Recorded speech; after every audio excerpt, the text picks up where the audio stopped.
కానీ అది ద్వేషం వల్ల కాదు, ఒకదాన్ని సరిచేసే క్రమంలో అది జరగబడుతుంది. అందుకని ఏవైతే క్వాలిటీస్ ఉన్నాయో ఆ క్వాలిటీస్ సర్వత్రా ఉన్నాయి, అవి నాలోనే ఉన్నాయని గుర్తించడంతో ఆత్మదర్శనం అనుకోండి, స్వీయ దర్శనం అనుకోండి, లేదా దైవ దర్శనం అనుకోండి, లేదా అహం నాలోనే బ్రహ్మమై నేను దర్శిస్తున్నానని చెప్పడం ఇదంతా వచ్చింది. తత్వమసి అట్లాగే వచ్చింది, అయమాత్మ బ్రహ్మ అలాగే వచ్చింది. ఇది నేను రూఢిపరుస్తున్నాను నా తరఫున. ఆ స్టేట్మెంట్స్ అన్ని 100% ట్రూత్. ఒకనొక మతం నమ్మేవాడు ఒప్పుకోకపోవచ్చు, అది నాకు సంబంధం లేదు. అయితే మనిషి భూమి మీదకి వచ్చినప్పటి నుంచే, అంటే జనరల్గా 100 ఏళ్ళ ఆయుష్ అంటారు కదా, సో ఇన్ని శ్వాసలు తీసుకోవాలని ఏదో లెక్క ఉందంట, నిజమేనా? అన్ని లెక్కలు ఉన్నాయి. ఎన్ని నీళ్లు దాగాలో లెక్క చెప్తున్నారు, ఎన్ని అడుగులు నడవాలో లెక్క చెప్తున్నారు. ఇవంతా ఎవరు చెప్తున్నారు? ఎవరో ఒక ప్రామాణీకరిస్తున్నారు. మీరు 6 లీటర్ల నీళ్లు తాగితేనే ఆరోగ్యం, అంతే. అప్పటి వరకు చిన్నప్పటి నుంచి నువ్వు బొచ్చడి సార్లు నీళ్ళు తాగినావు, నాకు లేవు. ఇప్పుడు ఆత్మదర్శనంలో నాకు సంఖ్య లేనే లేదు లైఫ్లో. I'm more of instinctive. సంఖ్య లేదు నాకు. సంఖ్య ఉందా అంటే అవసరం కోసం ఉపయోగిస్తున్నాను. ఎన్ని పుస్తకాలు ప్రింట్ చేశారు? 1000 పుస్తకాలు. బట్ ఆ 1000ని ఇరుక్కోలేదు. 1000ని మాట వరుసకు చెప్తున్నాను, అంతవరకు. అండ్ ఈ భూమి మీద ఇంకోటి, మనిషిని సంఖ్య బాధించినంత ఏది బాధించదు. వయసు ఒక సంఖ్య, ఇంటి గజాలు అదొక సంఖ్య, అందులో ఒకటి తగ్గితే ఏడుపు వస్తుంది. ఎన్ని నీళ్లు తాగావు? సంఖ్య లేదు కాబట్టి తాగుతున్నావు. ఎన్ని గంటలు నిద్రపోయావు? నేను చిన్న ప్రశ్న అడుగుతా, చూడండి, మీరు ఆశ్చర్యపోతారు. ఈ మధ్య సినిమా ఏది చూశారు? రీసెంట్ చిరంజీవి సినిమా చూశారు. ఎన్ని నిమిషాలు ఉంది? గుర్తులేదు. 2.5 గంటలు ఏదో ఉంటది. మీరు ఎప్పుడు సంఖ్య చూసుకొని పోరు. ఎక్కడెక్కడ మీరు పూర్తి సెలబ్రేట్ చేసుకున్నారో అక్కడ సంఖ్య లేదు. అంటే సంతోషం కోసం ఎక్కడ ఆనందం ఉందో, ఇప్పుడు ఉదాహరణకు ఒక ఫ్రెండ్ కలిశాడు, లేదా నచ్చిన ఒక అబ్బాయి అమ్మాయితో ఉన్నాడు, సంఖ్య ఉండి ఎన్ని నిమిషాలు లెక్కేసుకుని ఉండడు. సమయం మర్చిపోయిన చోట జీవితం ఉంది, కానీ లెక్కేసుకుంటే ఏమైంది? కాంపిటీషన్ అవుతుంది. అది ఎన్ని నిమిషాలు మీరు స్పీచ్ చేయాలి, దొబ్బేయాలి, కాంపిటీషన్ అయిపోయింది. మీరు ఓన్లీ ఇన్ని టాబ్లెట్సే వేసుకోవాలి, సంఖ్య వచ్చేసింది. సంఖ్య వచ్చిన ప్రతి చోట సంఘర్షణ ఉంటుంది. ఇది ఏ పుస్తకంలో రాయబడలేదు. నేను నా ఆత్మదర్శనంలో చెప్పాను, అత్యంత దగ్గరి దారి మనసును అర్థం చేసుకోవడానికి సంఖ్యని ఓన్లీ సంఖ్యగా గుర్తించు, దాన్ని సీరియస్గా తీసుకోకు. బ్యాంకులో 20 లక్షలు ఉన్నాయి, 21,50,000 ఉన్నాయి, ఏమి కాదు. Don't take that seriously. డబ్బు అవసరమని గుర్తించు, దాన్ని పొదుపు ఉపయోగించు. ఆ వేరే వాళ్ళ మీద ఎక్కువగా ఆర్థిక పరంగా కానీ ఆధారపడకు, ఎందుకంటే ఇవ్వరు. అప్పులు చేయకు. బేసిక్ థింగ్స్ తెలుసుకో. తద్వారా ముందు ప్రాపంచికంగా లిబరేట్గా, ఎవడో తిడితే బాధపడ్డావు, దాని నుంచి లిబరేట్గా. ఎవరో వస్తువు చూస్తే పోల్చుకుంటున్నావు, దాని నుంచి లిబరేట్గా. చిన్న చిన్న విషయాల నుంచి లిబరేట్గా. ఆ తర్వాత ఆత్మజ్ఞానం బ్రహ్మజ్ఞానం గురించి మాట్లాడదు. చిన్న చిన్న విషయాల్లోనే అసలు ఇంతలా సస్తున్నారు. ఇది వీళ్ళు ఎప్పుడు అర్థం చేసుకుంటారు? ఓన్లీ పాండిత్య పరంగా అర్థం చేసుకోవాల్సిందే. అనుభవం ప్రమాణం అవ్వాలంటే మనసు క్లియర్ అవ్వాల్సిందే, దానికి వేరే దారి లేదు. రెండోది, కొన్ని విషయాల్లో, ఇప్పుడు ఆకలి విషయంలో తల్లి ఆకలి తల్లిది, కొడుకు ఆకలి కొడుకుది. ఒకరిది ఒకరికి ఎట్లా ఉపయోగపడదు, ఆత్మజ్ఞానం అన్నది ఒకరిది ఒకరికి ఉపయోగపడదు. ఇక మీ రైటింగ్ స్టైల్ని, అసలు మీకు రాయాలి అనేటువంటి ఆలోచన మీలో ఎప్పుడు కలిగింది, ఎందుకు? At the same time me writing స్టైల్ని ఎలా డిఫైన్ చేస్తారు? అంటే ఫిలాసఫీనా, అబ్జర్వేషనా, లేదా ఒక ప్రశ్నల సమాహారమా? కాదు, అట్లా చెప్పడానికి లేదు. అంటే నేను లైఫ్లో 500 పుస్తకాలు రాద్దాం అనుకుంటున్నా, అట్లా కేటగిరీ ఎట్లా చేస్తాం? మీ style, there is no style. ఇప్పుడు నాలాగా 2 రాశారనుకో, అప్పుడు స్టైల్ అనేది అందరు అడాప్ట్ చేసుకుంటే స్టైల్ లేకుండా పోతుంది. ఫిలాసఫికల్ అనుకోలేదు. చేతి రాతతో రాయడం అన్నది ఒక స్టైల్ అయితే అదొక యూనిక్ స్టైల్ అనుకుందాం. అసలు థాట్ ఎట్లా వచ్చింది? థాట్గా చిన్నప్పటి నుంచి రాస్తున్నాగా. చేతి రాతతో రాసిన దాన్ని అదే స్కాన్ చేసి బుక్కులుగా ఇప్పుడు అందరూ, దానికి రకరకాల కారణాలు. నేను రాయాలనుకున్నది ఒకటే పుస్తకం యాక్చువల్గా. ఎవరు లైఫ్లో ఇలా అనుకొని చేయరు, సందర్భాలను బట్టి మనకి ఏవో. ఇప్పుడు సింధు తాయి అని పేరు విన్నారా మీరు? ఆవిడ మహారాష్ట్ర, రీసెంట్గా షీ పాస్డ్ అవే. తనకు చిన్న వయసులో పెళ్ళయింది. భర్త, అత్త చాలా హింసలు పెట్టారు. ఆమె ఏమనుకుని వచ్చింది? సంసారం చేసుకుందామని వచ్చింది కదా, కానీ సందర్భం కొత్తగా వచ్చింది. తర్వాత తను ప్రెగ్నెంట్ అయ్యింది. ఆ తర్వాత ఏదో కారణం చేత ఆమెను బయటకు గింటేశారు. రైల్వే స్టేషన్లో ఉంది. ఆ తర్వాత ప్రెగ్నెన్సీ డెలివరీ అయింది. ఇప్పుడు ఆమె తన బిడ్డ కోసం, ఫుడ్ కోసం ట్రై చేయాలి. ఎందుకంటే ఆమెకు ప్రపంచాన్ని మార్చడం తర్వాత ముందు వీడు కీ అని ఏడుస్తున్నాడు పిల్లగాడు, వాడికి ఫుడ్ పెట్టాలి కదా. అట్లా వాడికి ఫుడ్ పెట్టే క్రమంలో బెగ్గింగ్ చేసింది. ఆ తర్వాత ఆ రైల్వే స్టేషన్లో చాలా మంది పిల్లలు ఉన్నారు అనాథలని తెలిసింది. వాళ్ళందరినీ తన పిల్లలు అనుకుంది. అందరి కోసం బెగ్ చేసింది. మెల్లగో చెట్టు కిందకి వెళ్ళింది. అంటే సందర్భం చెప్తుంది. ఎవ్వడు అనుకోని దేశభక్తుడు కాలేడు, ఎవ్వడు అనుకోని ఓ గొప్ప రైటర్ కాలేడు. ఓ గొప్ప సందర్భం వల్ల అవుతారు. ఏది ఇదే తీసుకుంటూ మాట్లాడండి అదే సైగా చేస్తా. So okay. అయితే ఎవ్వరు ఇది కావాలని ఎవరు, ఇప్పుడు మీరు ఈ సందర్భం వచ్చింది కాబట్టి ఆ ప్రశ్నకి సమాధానంగా ఇది చెప్తున్నా. సందర్భం లేకుండా ఏ నిజమైన ఆవిష్కరణ కలగదు, సందర్భం లేకుండా ఏ గొప్ప మెడిసిన్ రాదు, సందర్భం లేకుండా ఏ గ్రంథము పుట్టదు, సందర్భం లేకుండా ఏ గొప్ప ప్రవచనం ఏ గొప్ప స్పీచ్ ఒరిజినేట్ అవ్వదు. సందర్భమే నిర్ణయిస్తుంది. ఆ సందర్భంలో ఉన్న ఒక సీరియస్నెస్ వల్ల అందరూ సీరియస్గా దాన్ని అడ్రస్ చేస్తారు. అట్లా నాకు నా జీవితంలో ఏమి సాధించకపోయినా నేను ఒక పూర్ణ ప్రశాంతతను అనుభవిస్తున్నా అన్న ఎరుక నాకు నిరంతరం కలిగింది. ఎప్పుడు ఈ ఏమంటారు ఆ రియలైజేషన్ అనుకోవచ్చు? ఎప్పుడో అట్లేం లేదు, అది సినిమా కాదు, అట్లేం లేదు. ఇప్పుడు నన్ను రజనీకాంత్ అని పిలిచినా ఓకే, నాకు దేంతో అటాచ్మెంట్ లేదు. బేవకూఫ్ అన్నా ఓకే. అంటే అది ఇట్స్ నాట్ సంథింగ్, నేను సన్యాసిని కాదు.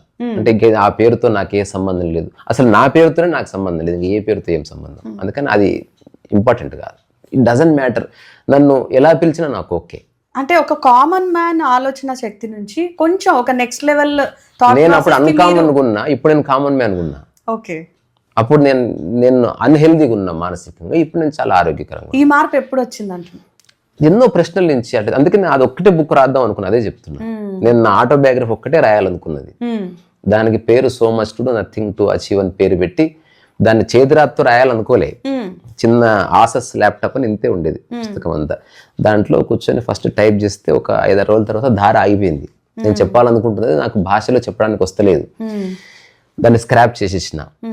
మళ్ళీ ఒక ఫ్రెండ్ని అడిగాను ఎలా రాయాలి అంటే, ఆ రాయాలన్నది నువ్వు రాయాలని ఫోర్స్ చేస్తే రాదమ్మా, ఈజ్ ఏ ఆథర్, అతను ఇంగ్లీష్లో రాస్తాడు. మరి ఏం చేయాలంటే నువ్వు అధ్యయనం చేయి. ఇప్పుడు నీ ప్రాబ్లం అనుభవం కాదు, దాన్ని చెప్పలేకపోతున్నావు కదా, చెప్పే ఆ విషయాన్ని ఎలా చెప్పాలన్న దాన్ని నువ్వు ఆకలింపు చేసుకోవాలంటే నువ్వు చదవాలి. నువ్వు తెలుగులో రాద్దాం అనుకుంటున్నావు కాబట్టి తెలుగు పుస్తకాలు చదువు అన్నప్పుడు నేను ఐ స్టార్టెడ్ రీడింగ్. మళ్ళీ తిరిగి ఒకసారి గుడిపాటి వెంకటాచలం గారి పుస్తకాలు కానీ, శ్రీశ్రీ పుస్తకాలు కానీ, లేకపోతే తెలుగులో కృష్ణమూర్తి ఫిలాసఫీ కానీ, తెలుగులో రజనీష్ ఫిలాసఫీ కానీ, ఆ తర్వాత ఇక ఇది అదని కాదు, ఏది కనిపిస్తే చదివిన కొడవటి గట్టి కుటుంబరావు కథలు, లేకపోతే చిలకమర్తి వారి కథలు, తర్వాత బారిస్టర్ పార్వతీశము, ఆ తర్వాత జెన్ స్టోరీస్, షార్ట్ స్టోరీస్, నావెల్లాస్, ఇది ఏదని చదివారు వాళ్ళు ఎవరో చెప్పారు. పర్పస్ ఉంది, సందర్భం వచ్చింది. అంటే నేను బాగా ఉదాహరణకి నేను మీకు ఉదాహరణకి చెప్తాను. ఇప్పుడు ఒక ఫ్లవర్ ఉంది అనుకోండి, ఈ ఫ్లవర్ ని పేపర్ మీద రాయమంటే ఏం రాస్తారు? గీస్తారు. రాయమంటే జస్ట్ ఊరికి ఆలోచించండి. ఇప్పుడు నేను మీకు సందర్భం ఇస్తున్నా, బీ ప్రాక్టికల్. మీ ఎదురుగా ఉన్న ఒక ఫ్లవర్ని మీరు రాయాలంటే ఎట్లా రాస్తారు? మీ కళ్ళకు కనిపిస్తుంది, మీ చేతిలో ఉంది, అది ఎలా ఉందో మీకు తెలుసు, దాని స్మెల్ ఎలా ఉందో తెలుసు. రాయిస్తున్నప్పుడు మీకు ఎలా రాయాలో తెలియదు. అప్పుడు అవసరమవుతుంది భాష. అందుకే చాలా మంది మౌనంగా ఉండిపోయారు. కానీ కొందరు ప్రయత్నించి దాన్ని ఆస్వాదిస్తే గానీ ఆస్వాదిస్తున్నావు, అయినా రాయలేదు. ఆస్వాదిస్తావు. ఇప్పుడు జిలేబీ ఎలా ఉందో నువ్వు ఆస్వాదించావు, ఎలా ఉందంటే తీయగా ఉందంటావు, ఇంకా ఎలా ఉందంటే ఏం చెప్తావు? అందుకని నాకు సమయం ఉన్నది, నాకెందుకు ఆ టైంలో అటువంటి ఒక ఫోకస్ ఉన్నది, ఆ మిత్రుడు చెప్పిన సలహాలు ఒక బలం ఉన్నది. అందుకని నేను చదవడం మొదలుపెట్టిన. సమయం చూసుకోలేదు. నాకు తెలిసి ఒక 2-3 years గడిచిపోయి ఉండొచ్చు. Always I use to read. ఆటలు పోతే ఆటలు చదివేవాడిని. ఎలా చదివేవాడిని? క్రిటికల్ మైండ్తో కాకుండా I use to enjoy the language. ఇప్పుడు ఉదాహరణకి శ్రీశ్రీ కవిత ఓ కవిత, నా యువకాశల నవపేశల సుమగీతావరణంలో సుందర సుచందన మందున అని అట్లా చెప్తూ బ్యూటిఫుల్గా రాస్తాడు. 1,00,000 నక్షత్రాల మాటలు, 1,000,000 తరంగాల మోతలు విన్నానమ్మా, విన్నానెన్నో విన్నాను, ఆ విన్నవి కన్నవి విన్నవించగా మాటలకై వెదుగాడకపోతే అని భాషనే. But he expressed beautifully. దాంట్లో మీకు చూస్తే ఆశ్చర్యపోతారు, తెలుగే. కానీ మనం ఎప్పుడు అట్లా చెప్పాము ఒక విషయాన్ని, మనకు చెప్పడం రాదు. అందుకే మన గొడవలు అవుతున్నాయి. We have to learn how to communicate. పుస్తకం అనేది ఒక వే టు కమ్యూనికేషన్. సో ఇప్పుడు అట్లా చదివిన తర్వాత నేను మళ్ళీ 3 సంవత్సరాల తర్వాత 2012 ప్రాంతంలో మళ్ళీ నాకు రాయాలన్న ఒక భావన వచ్చింది. నేను ఏం రాయాలో తెలుసు నాకు అనిపించింది నౌ ఐ కెన్ రైట్. ఎందుకంటే నేను మా ఫ్రెండ్స్తో మాట్లాడుతున్నాను, భాష కాస్త రిఫైన్ అయింది. So I wrote. మళ్ళీ అయిపోయింది. మళ్ళీ హఠాత్తుగా అంటే ఇప్పుడు ఏ డీవియేషన్ నాకు అయిపోయింది, నా మైండ్ చచ్చిపోయింది. డిస్ట్రాక్షన్ ఎక్కడిది? నేను చెప్పాలనుకున్న విషయాన్ని చెప్పడానికి వస్తలేదని తెలుసుకుంటున్నాను నేను. అచ్చా, ఇప్పుడు పని చేస్తే due to language. Language and expression and ఇప్పుడు దానికి భావం ఉంటుంది, అర్థం ఉంటుంది, తర్వాత ఒక దాన్ని అందంగా చెప్పడం ఉంటుంది, ప్రాసలో చెప్పడం ఉంటుంది. రెండోది అన్నిటికి మించి ఎదుటి వ్యక్తికి అర్థం కావాలి నేను చెప్తున్నాను. ఏదో నా పాండిత్యాన్ని ప్రదర్శించుకోవడానికి నేను పుస్తకం రాసుకోవాల్సిన అవసరం, అటువంటి పుస్తకాలు అంటే చాలా ఉన్నాయి.